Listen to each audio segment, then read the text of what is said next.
How to enable or disable mute all sounds on the Samsung Galaxy S25, S25 Plus, Edge or Ultra. First, tap on the home button to return back to the home screen. Now from the home screen, swipe down at the top to open up quick settings. In here, tap on the settings icon.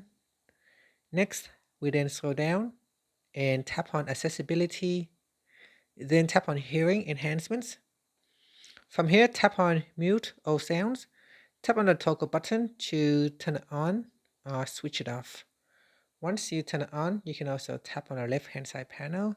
Here you can also turn on the shortcuts, so you can add it to the shortcuts as well. So here I can add it to the accessibility button. So if I tap on accessibility button, I can also quickly turn it on or off from here as well. And that's it. Thank you for watching this video. If you find it helpful, please like and subscribe to my channel for more videos.